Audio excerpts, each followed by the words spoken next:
Bonjour, alors aujourd'hui je suis en présence de Julie Douchet, sage-femme, et c'est une personne qui me tient particulièrement à cœur puisque c'est elle qui a mis au monde mon deuxième enfant Liam il y a tout juste 10 mois. Alors bonjour Julie. Bonjour. Merci beaucoup d'avoir accepté mon invitation. Mais il n'y a pas de quoi, c'est un pur plaisir. Je souhaite que tu nous présentes ton métier. Qu'est-ce que c'est être sage-femme? Alors, être sage-femme, tu connais un petit peu puisque tu as eu l'occasion d'avoir 2 enfants. Être sage-femme, c'est accompagner un couple dans un désir d'enfant. C'est accompagner un parcours de vie, accompagner une famille et l'accompagner d'une manière particulière en fonction de la façon dont on exerce. Donc on peut accompagner les gens en amont, donc avant la grossesse déjà, en antéconceptionnel.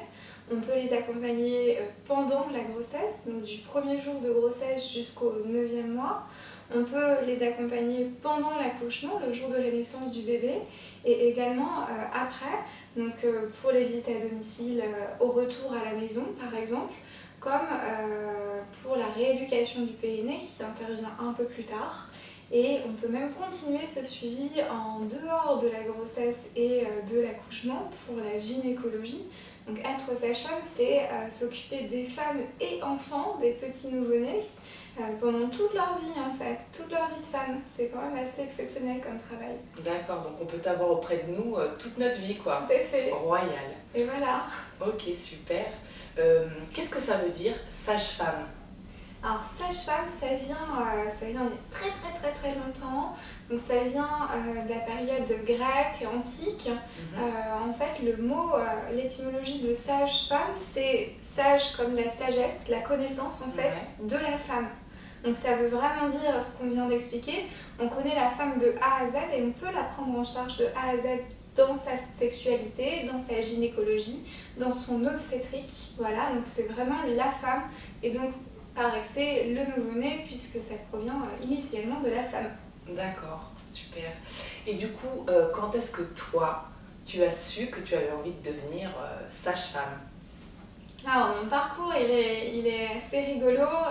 Petite, déjà autour de 10-11 ans, j'avais décrété que je voulais travailler avec les bébés. Donc, j'avais dit je veux m'occuper des tout petits, des bébés, des nouveau-nés. Et progressivement, chemin faisant, j'ai une maman infirmière qui m'a dit mais tu peux pas être puéricultrice, comme ça tu t'occuperas des bébés. J'ai dit non, pas infirmière, je veux pas être infirmière, les piquets, les bébés malades, non. En fait, je veux m'occuper aussi des mères, des femmes enceintes et je veux m'occuper des bébés et des mères et donc je veux être sage-femme. Si tôt. Et oui, donc ça a fait son petit bout de chemin, mais déjà à une dizaine d'années, je savais exactement ce que je voulais faire. Et c'était pas possible pour moi ni envisageable de faire un autre métier que celui-là, qui est un métier à mon avis passion et qu'il faut faire vraiment avec beaucoup de plaisir, sinon il faut arrêter de le faire. Pas très intéressant. D'accord, super. Et donc depuis le début de l'année, tu as ouvert ton propre cabinet, alors que tu es toute jeune, donc félicitations, qui fonctionne déjà très bien. Oui. Est-ce que tu peux nous en parler un petit peu? Alors en fait, j'ai eu l'occasion d'être formée par plusieurs sages-femmes libérales. Donc moi, je me suis installée en libéral très tôt après mon diplôme parce que je ne trouvais pas satisfaisant l'exercice hospitalier où on prend en charge seulement une partie de la grossesse ou de l'accouchement qui du coup est un peu tristounette parce que finalement les patientes sont plutôt des numéros d'accouchement plutôt que des couples avec un avant, un après et besoin d'un support, d'un accompagnement et d'un soutien le jour de la naissance. Donc c'est vraiment génial en libéral parce qu'on suit nos patientes pendant plus d'1 an en réalité. Entre le début de grossesse et l'après, il se passe 1 an, donc on se connaît très bien. On apprend à se connaître au fur et à mesure du temps. On partage un moment exceptionnel et du coup je me suis installée en libéral pour ça principalement et après 2 années d'exercice libéral je me suis tentée à l'exercice seule comme une grande, comme qui dirait, même si on est déjà indépendant évidemment dès le départ parce que j'avais envie de monter ma structure J'avais envie de construire quelque chose où les gens se sentiraient bien, comme la structure où j'exerçais, mais où ils pourraient vraiment se dire que c'était affilié à moi, moi sage-femme, mais aussi à toute l'équipe qui est autour de ça, dans la périnatalité, dans le cabinet, et qu'on puisse construire quelque chose pour l'après en fait. Pas juste quelque chose au moment T, à un instant précis. Voilà, donc ce cabinet, c'est juste l'avenir, je pense, de l'obstétrique et de la gynécologie, en tout cas pour moi. Oui, oui, c'est vrai, parce que du coup, tu es accompagnée donc, par une belle équipe. Il y a notamment donc, une acupunctrice, c'est ça? Tout à fait. Une psychologue? Oui. C'est ça. Il y a une ostéopathe également dans le cabinet. Ouais. Et on a une diététicienne également. Et ensuite, on anime différents ateliers donc autour de la périnatalité. On a des ateliers massage bébé qui sont très intéressants pour les couples en demande, qui ont beaucoup de demandes d'apporter du bien-être au nouveau-né. Ouais, c'est primordial. Oui, tout à fait. Notre acupunctrice, elle fait également des ateliers de yoga prénatal et postnatal. Je pense que c'est très important de pouvoir apprendre à bien respirer, à bien se relaxer et de s'accorder du temps pendant cette période assez compliquée et particulière de la vie d'une femme. Et on a un atelier aussi intéressant, mais que tu connais, puisque c'est toi qui l'anime, un atelier de danse prénatale et postnatale.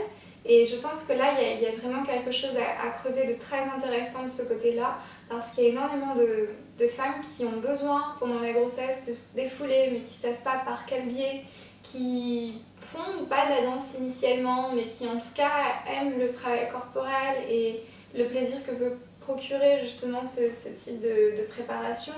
Et ça leur permet de mieux vivre la grossesse et donc de mieux accepter la naissance et les changements corporels aussi et les changements dans leur vie. Donc je pense que c'est intéressant. Super, dis donc, t'en parles super bien. Oui, effectivement, du coup, j'ai la chance de pouvoir, à partir donc, de la rentrée prochaine, proposer donc, les cours de danse prénatale. Mon projet donc, qui voit le jour à la rentrée donc, dans ton cabinet à Puteaux. Oui. Je vous donnerai l'adresse, bien évidemment, sous la vidéo. Et merci beaucoup, Julie. Voilà pour la petite histoire. Julie, je t'ai rencontrée, je crois que j'étais enceinte de 2-3 mois à peu près. Oui. Tu m'as expliqué ce que c'était que ton métier, voilà, et j'ai eu un vrai coup de cœur pour toi. Depuis les 2e mois de grossesse jusqu'à maintenant, donc 10 mois après mon accouchement, on se voit toujours. Tu nous as accompagnés tous les 3 dans quelque chose vraiment de magique. Du coup, c'était vraiment super rassurant d'avoir quelqu'un, la même personne qui te connaît, qui connaît ton mari, qui connaît ton enfant à travers ce qui se passe dans le ventre, jusqu'au jour de l'accouchement qui a été un moment idyllique, merveilleux, dans une baignoire, où tout s'est bien passé en 1h15 top chrono pour l'heure du goûter, tu te souviens? Tout à fait.